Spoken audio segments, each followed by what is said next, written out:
This is IVP.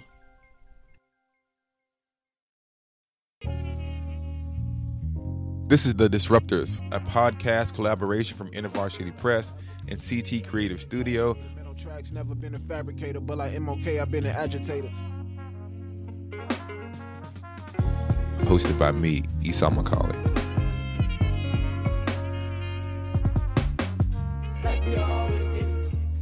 I think everybody's gonna like this one.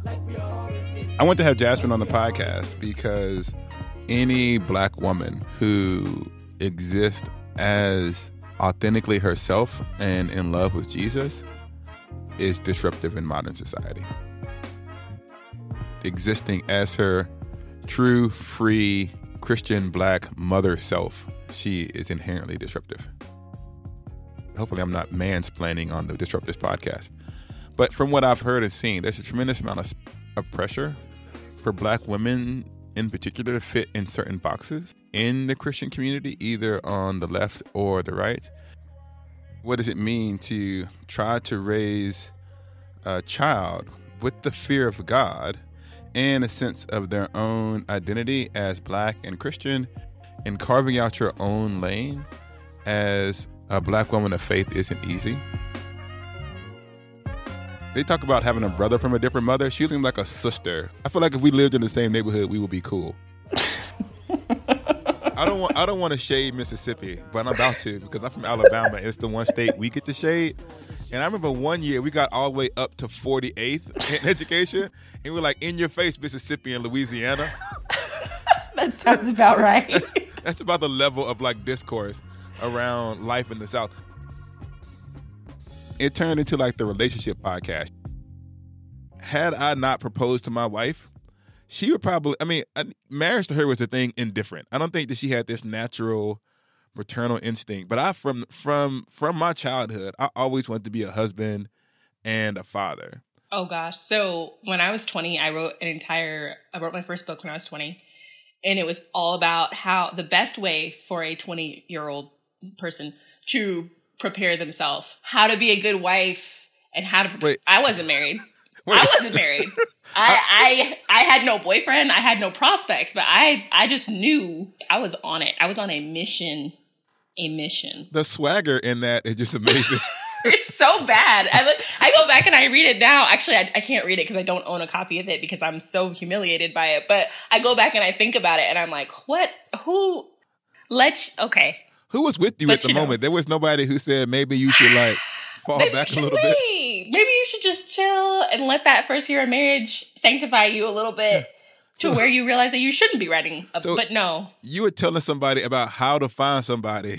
I was. Before you had somebody. Yup. That's one way to go. I say this, but the entire Catholic priesthood is like celibate and they give people marriage advice all of the time. So that's true. Was this around the like I kiss dating goodbye age of kind of evangelicalism? So right afterwards, I'm a little behind that generation, but it was in that whole, but like the homeschool spin on it of like being a good daughter to your father and like supporting your mom and taking care of the home and all the ways to have a perfect family. So I remember when me and my wife first met, she wasn't like a big fan. She didn't even ask me if I could. I didn't even ask if I could talk about her on the podcast, but it's too late now. I'm sorry, baby, if you listen to the podcast. Which she does. So I remember when she sent to me, because I came out of the African American church tradition, and we were miles away from any of this stuff. Yeah. And she gave me this like I kiss dating goodbye book, and I'm like, nah, I'm good. And that was the end. It was also, and no shot. I'm going to get in trouble. I need to stop telling the truth. The other thing that she gave me around that time, because this is like, I don't know, this was in the early 2000s, where if you're a serious Christian, you got like John Piper. So she gave me this John Piper, not the Desiring God one, but like, or the Christian, like the second Christian hedonism John Piper book. And I felt like those two things came in quick succession. And in both cases, shouts to John Piper, you know, God bless you. And I just like, that wasn't for me.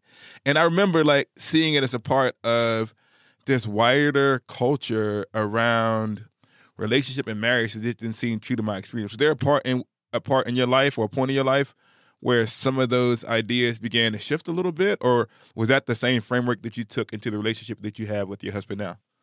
I think my husband shifted the relationship more than anything else, in that I remember we first started dating and he came to me about something that had to do with his ex.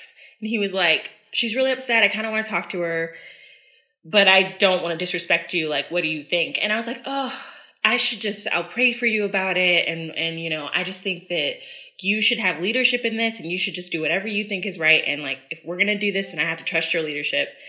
And I finished praying for him and he went, wow, that was really nice. And I said, thank you. And he was like, yeah, I'm really looking forward to getting to know who you are under this perfect Christian girlfriend act. That's going to be fun. Oh, shots fired. I was like, oh, okay. What do you think he meant by what do you think he had in mind? And what have you He discovered was about just, yourself? yeah, he was just very much like, I shouldn't probably talk to my ex about this. I think that she's going to be okay. And I think that you're not comfortable with me talking to her. So you should have just said no. And I was like, I mean, I'm not, but I felt like the good Christian, non-jealous girlfriend thing to do was just say yes, like without talking about it or exploring it with him. My focus was so on being the woman who was going to be easy for him and not make him mad and never make him uncomfortable and never make him. And I think people who knew me before Philip, my husband, would not have described me as like a super stubborn or headstrong or angry person. And that's hilarious because being married to Philip, I realized that I was all of those things and he loved me anyway. Do you think that, I think that especially for Christians who are trying to take the scripture seriously, it's sometimes difficult to think through how do these texts actually land in a lived experience. And so would you say like part of being married for you was trying to figure out what does it actually mean to become or be a woman of God that isn't limited to tropes and caricatures? Absolutely. And so can you speak a little bit about, like, I know you talk about that moment. Were there these other moments in your relationship where you began to understand what that looks like for someone or for you in particular?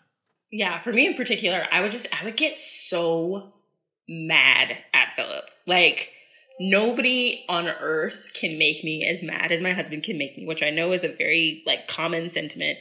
But I was able to kind of hold it together with everybody else. But with him, I would just lose it. I would get so mad. I would snap at him.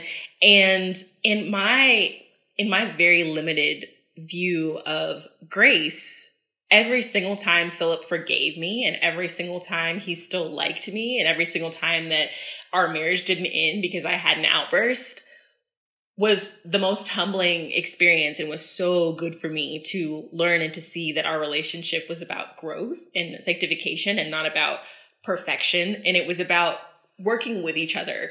Whereas before I married Philip, I always kind of saw marriage and wifehood as I have to be this strong pillar of support for this godly man and I can never falter and I can never need anything. And he showed me that it's okay to need, and that need is mutual, and that's what gets us closer together and gets us to the foot of the cross. You said two things that I wanted to pick up on. That relates to the relationship podcast. Y'all need to pull up a chair. We're gonna teach y'all. We're not 20 writing books. We deep in the game.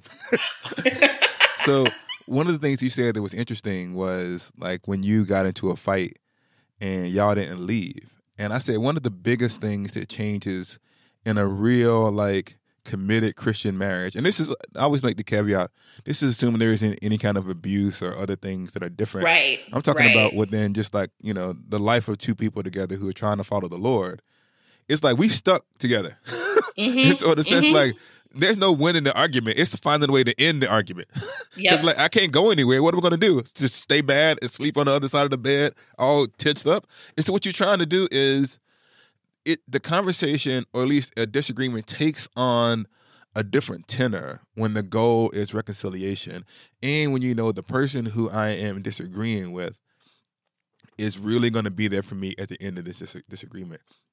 And there's a sense of this profound unworthiness or this profound sense of grace when you realize, at least for me, and people want to say this to me, they never say this to my wife. This like, I can't believe you put up with him. That's people say that all the time about me. And it's a real sense of like, I don't deserve this person. And I'm grateful to God that they're always there.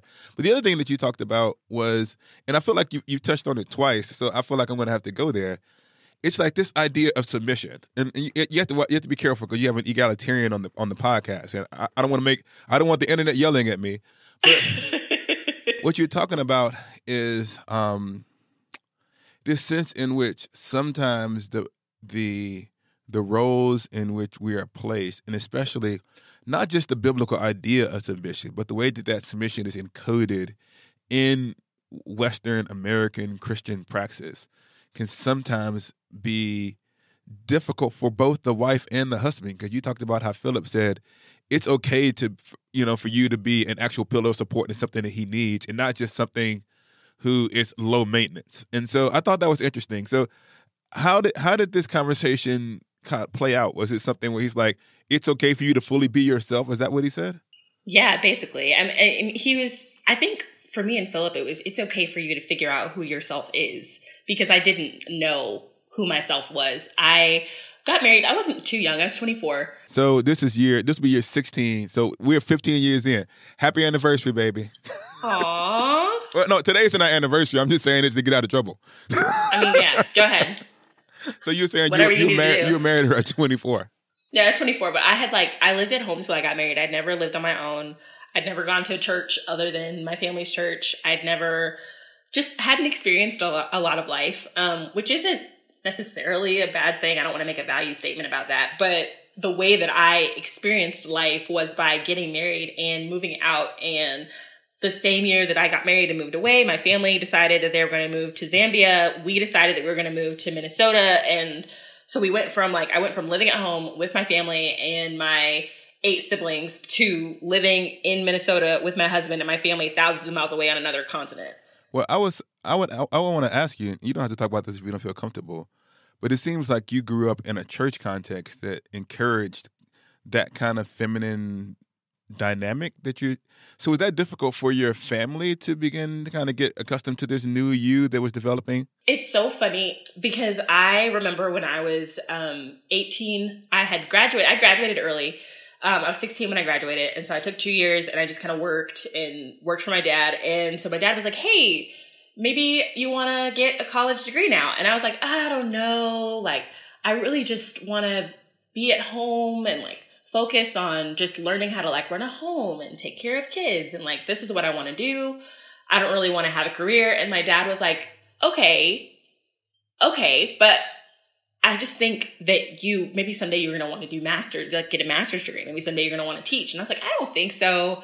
I think I'm good. And so we kind of negotiated it, and he convinced me that I should at least get an online degree. And then when I graduated, my mom convinced me that I should at least maybe just have a job for a year and see how I liked it. And so they were just kind of very not pushy about pushing me a little bit outside of our church's subculture's ideas of femininity. But looking back, I can see that they were just very gently okay, this is what you think you want now, but let's see what it's like to have a job as a teacher. I've been teaching now for almost a decade because my mom, and let's see what it's like to have a college degree. And now I've been able to teach and continue learning because of my dad. So there's little things that they kind of did to move me from that culture.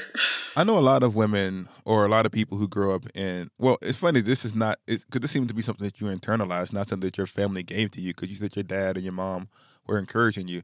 But sometimes I hear the story of women who grow up in this kind of context, and when they do get an expansive kind of picture of what's possible, part of the deconstruction of that understanding of what it meant to be a woman coincides with the deconstruction of their faith. So how did you keep your Christian faith in the context of this transition? I was broken, and I needed God's grace. I can't imagine. He just brought me to a place of utter brokenness. Me and my husband, we started dating in March of 2014. We got married in October of 2014, and I had my first miscarriage by December of 2014. So it was just life was coming at me so fast, and things were changing so fast. And I definitely see that I could have gone through this huge deconstruction of faith. But honestly, I learned so much more about God's grace because I was just at the point of needing him so much and wanting so much to be loved and accepted as I was learning all these new things about myself and experiencing all of these new hard things. I think that I'm grateful that you felt comfortable to speak about miscarriages, because I feel like sometimes, and Tish Harrison Warren wrote something for Christianity Today about this. It's sometimes it's the hidden wound.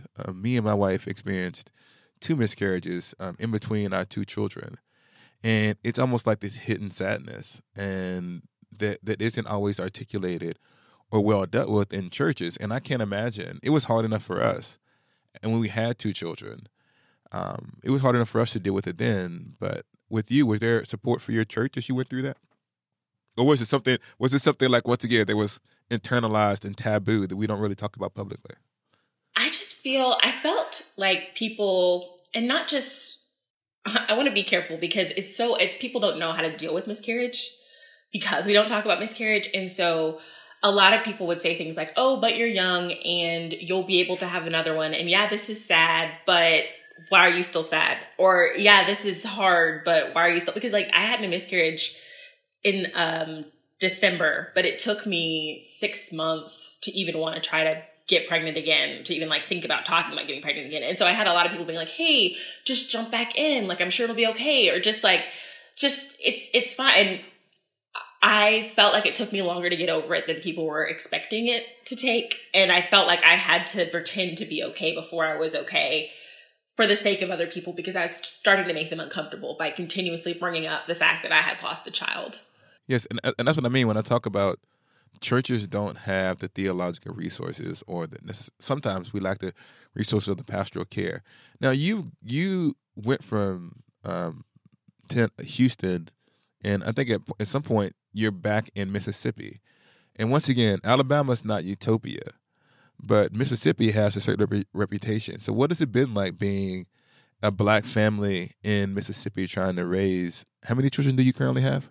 We have 2 sons. Yes. Yeah. It's so funny because when we moved from Minneapolis, to bring up that submission thing again, my husband brought it up. He's like, hey, I'm just feeling like we need to move back home. I'm just feeling like we need more support. Our first year of marriage some people are like, oh yeah, the first year, everybody said it was going to be really hard, but it was actually really easy and great. And I don't know why people say it's hard. That's not my experience. Like everybody's like, it was hard. Why did a I'm white like, woman tell you that? Because that's how they say it. They're just like, I know the voice. I know this. The person who told you was clearly a white woman who told you that. It's always just like, oh, we're blissful. I don't understand hard. Like we had a couple friends in Minneapolis, and we would always be like, they'd be like, how's married life? When we'd be like, it sucks. And they'd go, oh, we don't relate to that at all. We'd be like, yeah, just kidding. We meant our friend's marriage sucks. Yeah. So we decided to move back to Mississippi to kind of have like a heavy reset and to get around community, to go back to my husband's church. And I didn't want to go, but I felt like it was going to be what was best for my husband and what was going to be best for my son. And it was not what was best for me at the time. It is not what I wanted at the time, but it's a sacrifice that I felt that I needed to make. And spoiler alert, it hasn't ended up being like really amazing for me. But the first year we lived on the same street as my mother-in-law and her 2 sisters. What could possibly go wrong? In Pickens, Mississippi, which population 800. Okay. Literally like a dead-end street. I want to say cotton picking Mississippi. Yes, it is. It was. They still have the big old cotton gin. It's not operational anymore, but the sharecropping was lit in Pickens. That's how you do it. So we had 1 car. My husband drove it 45 minutes into Jackson every day to go to work. We lived on a dead-end street. My house literally backed up to the woods, which backed up to the highway. There you go. And yeah, it was like the picture of isolation, and breaking into Mississippi culture is so hard. Now, was this like a segregated town where it's like a Black part and a white part, or was it like a Black it used to town be. On the pretty integrated at this point? I mean, it's mostly Black people now, but it used to be segregated. Like literally the tracks used to separate the 2 parts of town. But now like the Black people, like my husband's family now lives on the side of the tracks that used to be the white side of town. And there's maybe like 3 or 4 white families that still live over there, but it's mostly a Black town now. That's my favorite color, but it's subject to change. Hey everybody, Richard here, producer of The Disruptors. InterVarsity Press wanted me to let you know that you can go to ivpress.com/disruptors with an E to learn more about IVP books and get 30% off all titles with free shipping. And now, let's go back to the conversation.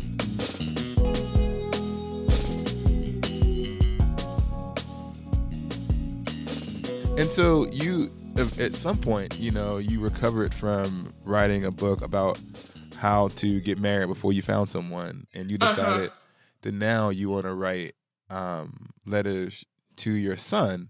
And I want to make sure I get the title of it right. It keeps disappearing. I'll start again. So you recovered from writing this book about relationships before you got married, writing this book, Mother to Son, Letters to a Black Boy on Identity and Hope. And so it seems like you had this real sense of something that you wanted to say to your Black sons in particular. So and I'm assuming that this is from mother to this is an allusion to Mother to Son.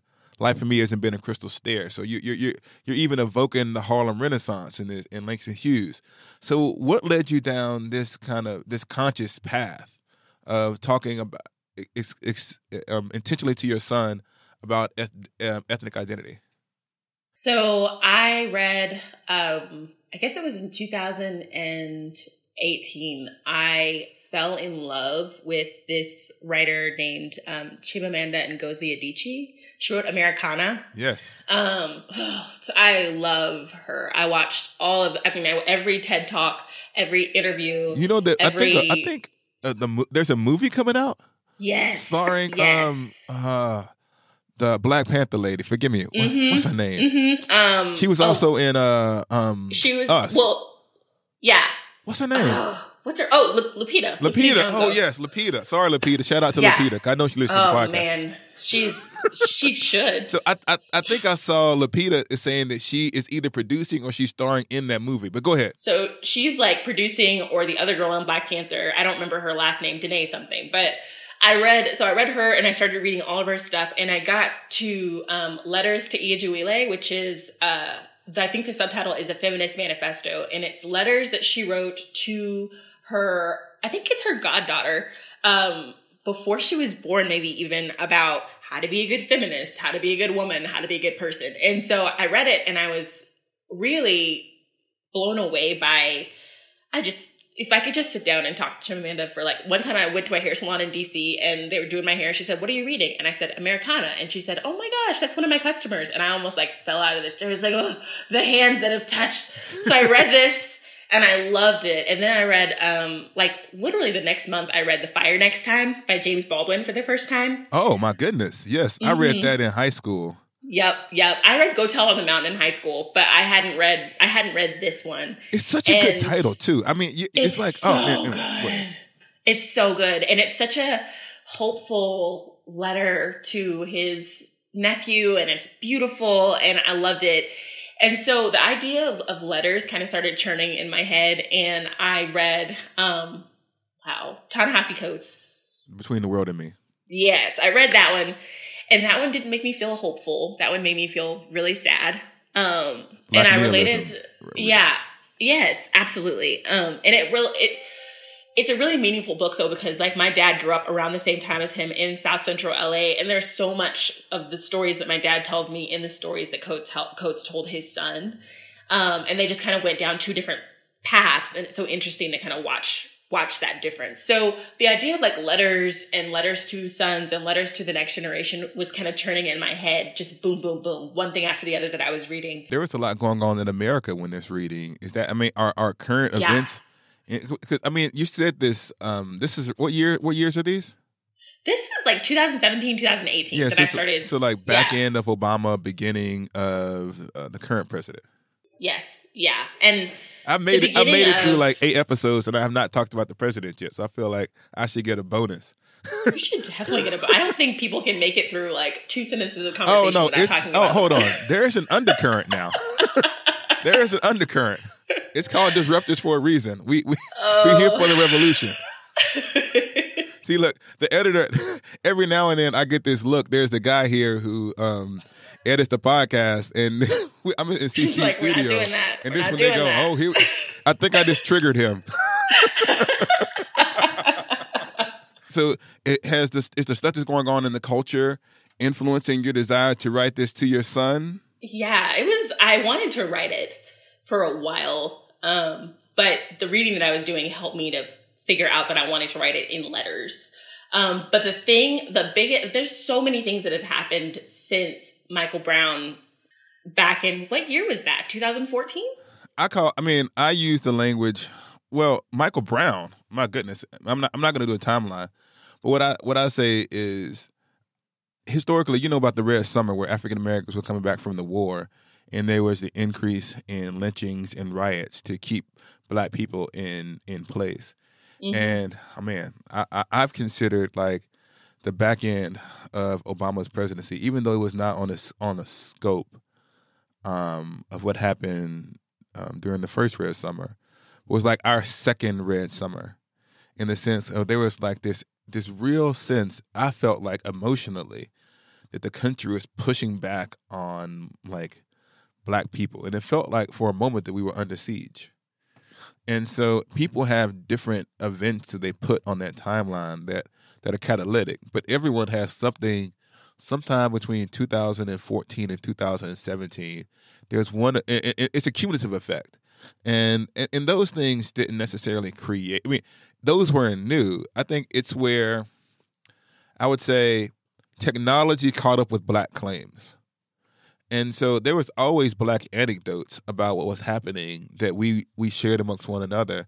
But to see those things played out live on video, because now everybody has a phone and everything is captured, I think it triggered in Black people their own memories of what they had experienced and what their family had experienced. And so each individual event created a cascade of memories that reverberated through the Black experience. And so people have different ones that they remember, but we all remember in some sense being triggered at some point between that time period. So I want to see if that was in the background. But you were saying something about Michael Brown?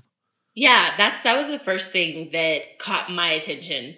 And when it happened, I was just very like, okay, guys, let's not jump the gun. Like, let's kind of just see what happened. I was very, very, very hesitant to paint any kind of person in law enforcement ever as not having the exact correct justification for shooting an unarmed Black man. That was just where I was. That's what made me feel safe.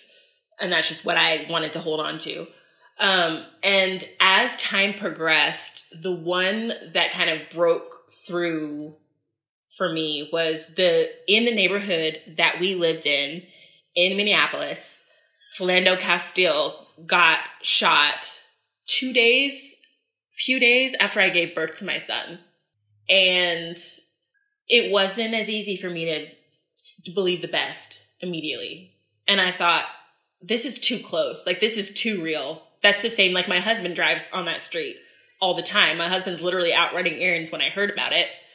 And I looked at my son and I said, I have a Black son. And so now this is more personal for me than it ever has been. And different things create that personalness for different people. But the thing that kind of woke me up and alarmed me enough to say, this is serious. This is something that we need to talk about, was the birth of my son. It took that long for me to.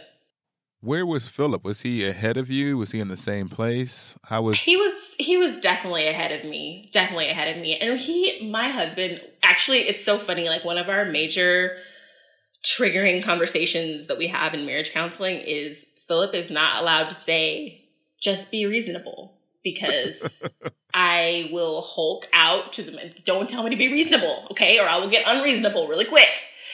And so his thing is always like, we have to be reasonable. We have to stop. We have to think. We have to be logical. We can't just pick up a picket and go march in the streets. We have to actually think first, like what's going on. But he was already at that place where he's like, okay, I've been reasonable. I've stopped.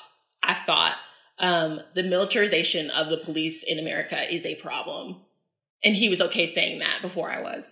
Yeah, I think that each individual event, and I think this is kind of the emotional thing that's difficult for at least me as an African American.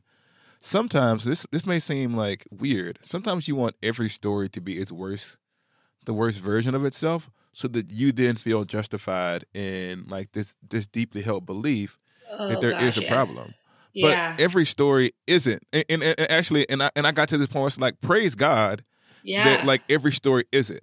And so I don't, like you said, I mean, I wish I'm speaking to Philip, even though he isn't here. I'm glad that I had people who like say to me, Esau, you need to make sure that everything that you say is at least considered. And so I try not to assume the worst, because let me tell you something. And this is what I say to people. When I was in the neighborhood I grew up in and somebody pulled up on me, I didn't call my cousin. I called the police, because I want the police to come and help me. And so I want to believe, and I do believe, that not all police are, hunting Black people. But there is a problem in trying to live in that nuance. Makes me feel oftentimes pulled between two worlds, because for the culture, I want everything to be the worst that it could possibly be, so which just sounds weird, so we can then change it.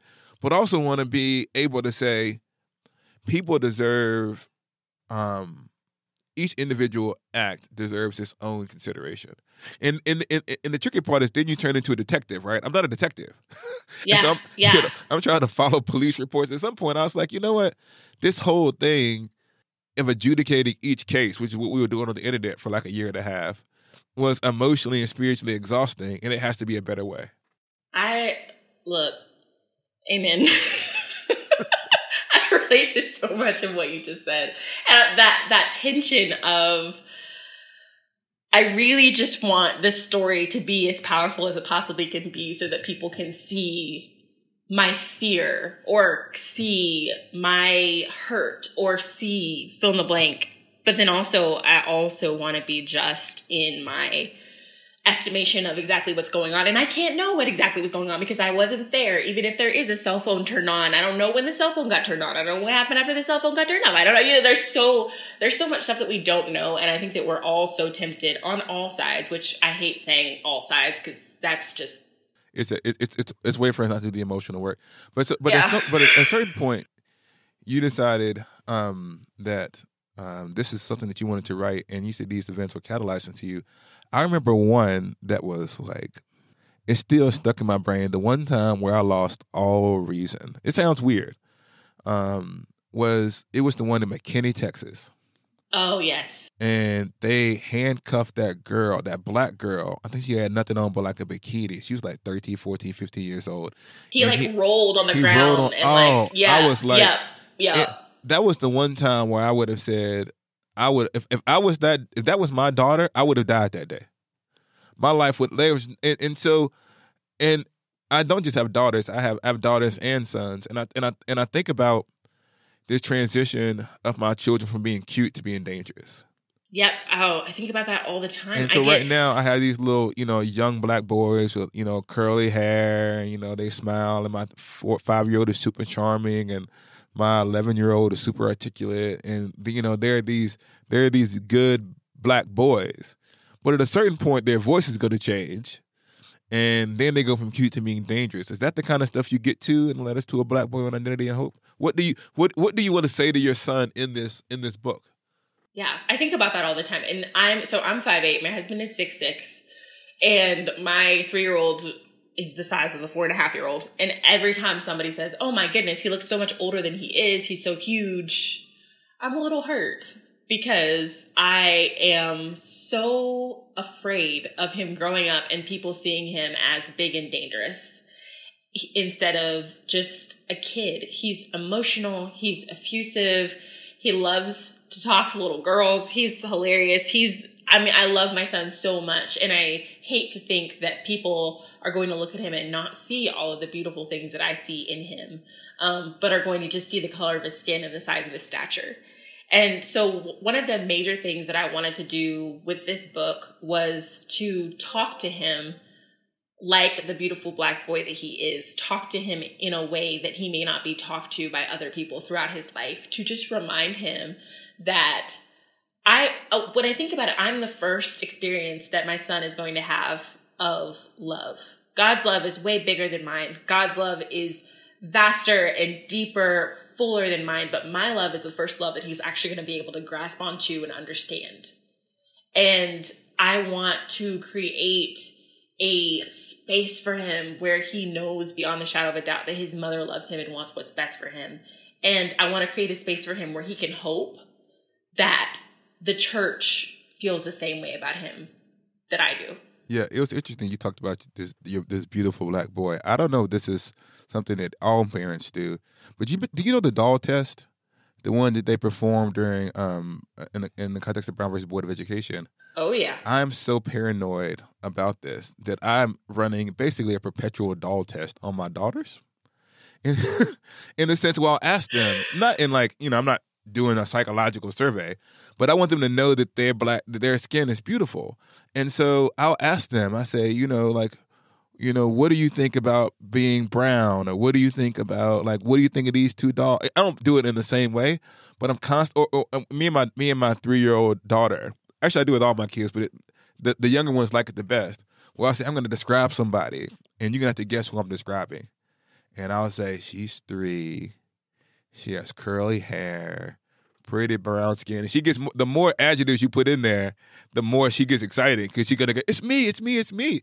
But what I try to do is every time I do that description, I mention her skin in the context of her beauty so that she links those two things together. Because I know that, and her hair, because I know at a certain point that might not be the case.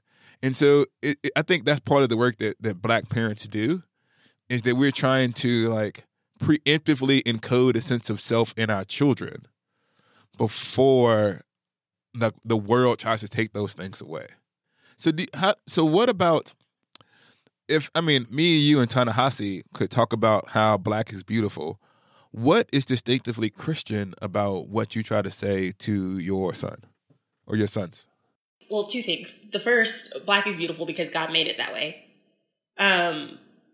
And secondly, the book is for my sons, but it's also for the church. I want people to be able to read this book and to get a peek behind the scenes of what a black mother's thoughts, hopes, and dreams are for her son, with the hope that we can see that this is the kind of love and acceptance that we're offered in Christ, and the kind of love and burden carrying that we are called to in Christ. And so I have a lot of people have asked me if I don't have a black child, can I read this book? If I'm not black, can I read this book?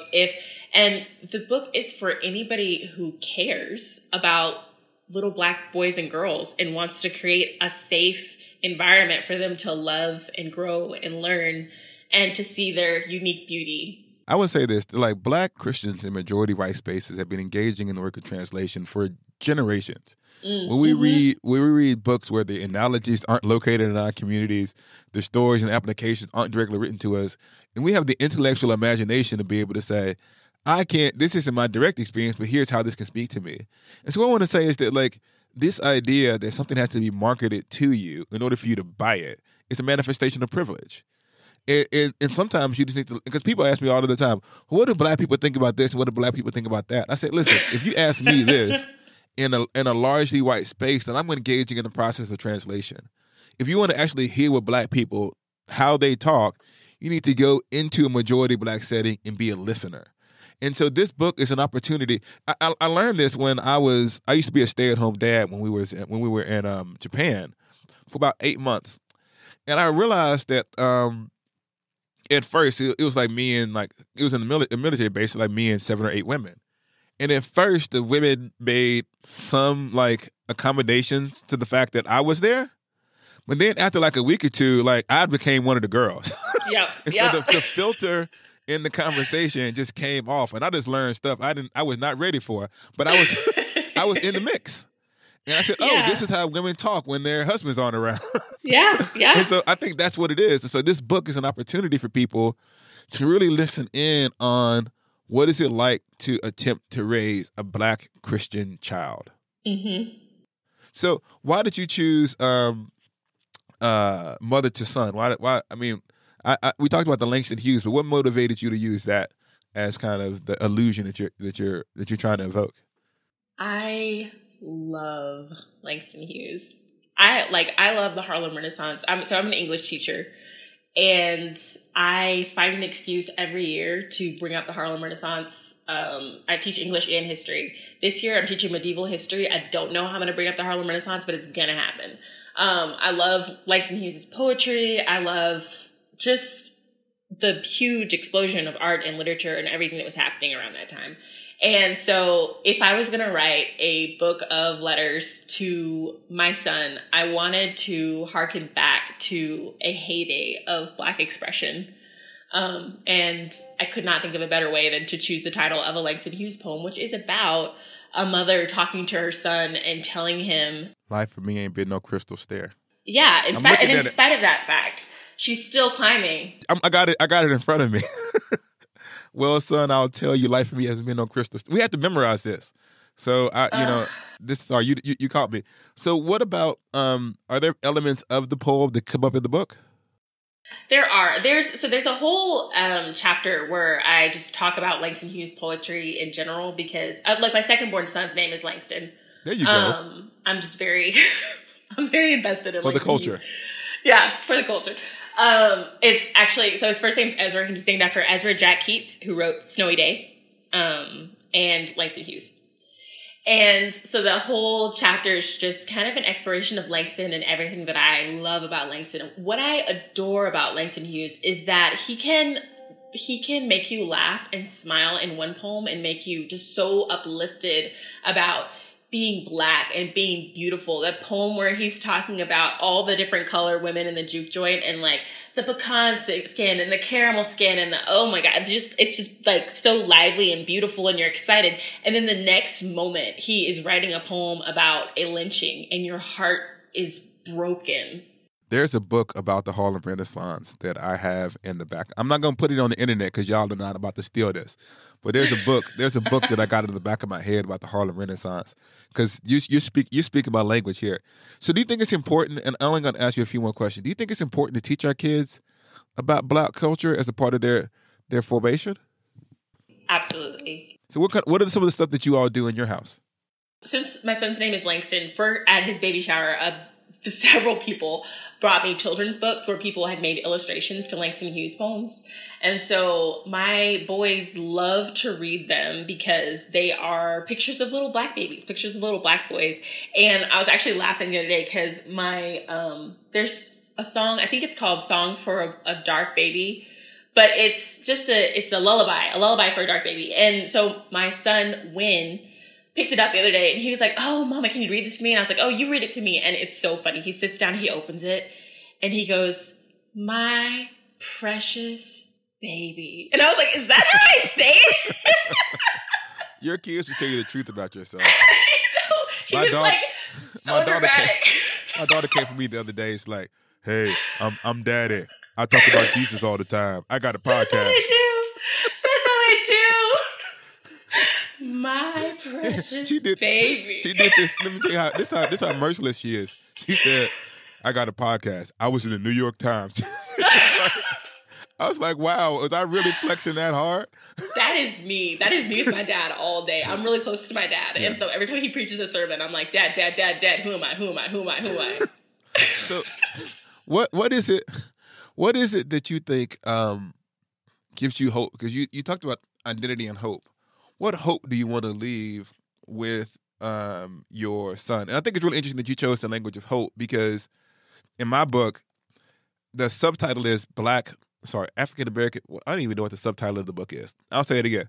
You talked about hope, and it's interesting because my book has hope as part of the subtitle too. And I talk about biblical interpretation as an exercise in hope. And I feel like, in particular, we're going through a season in the life of Black Christians where hope is in short supply. Was that the reason why you chose hope, and what kind of hope do you want to impart? One of the things that I love about Langston Hughes is that no matter what poem you're reading of his, whether it's one of those upbeat ones or whether it's Song for a Dark Girl and we're talking about a lynching, he still wrote with so much hope. Like, what my favorite Langston Hughes poem is Song for a Dark Girl. The last words of this poem about a lynching are, "Love is a naked shadow on a gnarled and naked tree." And every time I read that, get chills because I don't know what Langston standing before God was, but whenever I read it, I always think of, even in the very worst, down and out, terrible parts of our history, we as a culture of Black people have been able to grasp onto hope and survive and to thrive and to not to give up.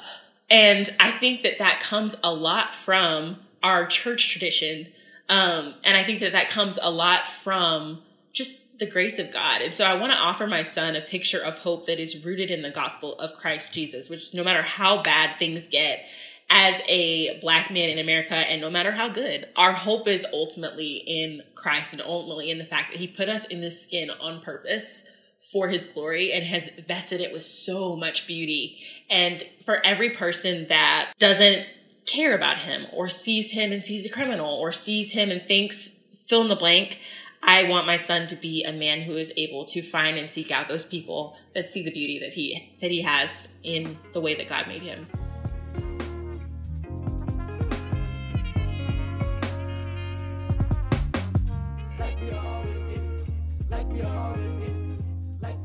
People ask me all the time, have you had to talk with your son? And they're not talking about like the relationship talk. They're talking about like the police talk to cure your Black body in these physical spaces. I don't tell that story very often, or what it's like to parent like that very often, because I don't believe in show trauma or trauma just for effect. But this book comes from a particular place. It is the concern of a Black mother to communicate to her children their worth. And of course, we all believe that our children are image bearers and that our children are cherished by God. So there's a particular stress that comes upon mothers of color, in particular Black women, who are trying to say, I know all the things they're going to say about you. And what I want to inoculate you against the lies of the culture, to grow up with what she considers kind of an unnuanced version of Christianity, and to be zealous. And what does it mean to mature in the faith but maintain the core essentials of what you believe? And that story is not as sexy as other stories, because we love the salvation story. We don't love the maturity story or the nuance story. I was lost, then I was found, now I'm lost again. It's these dramatic swings. But I was a Christian, and now I still believe, and I still believe much of some of the essential principles of what I was taught. But I express that faith in a much different way. I think it's a story that is not often heard.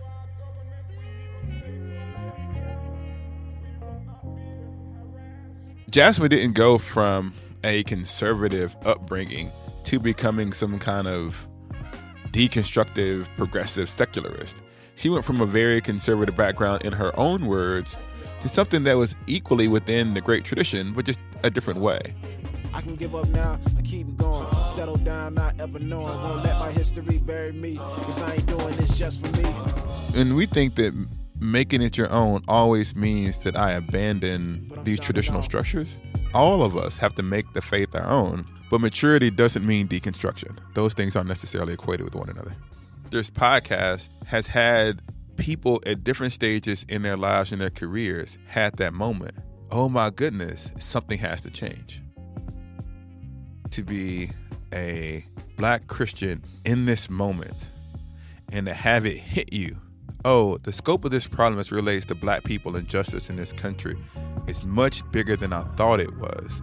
And what am I going to do about it? Thank you for listening to The Disruptors. We will be grateful if you would subscribe, rate, and review the show on Apple Podcasts or wherever you get your podcast. You can follow me at Esau McCauley, and you can check out the best and most disruptive offerings from InterVarsity Press authors at ivpress.com. We out.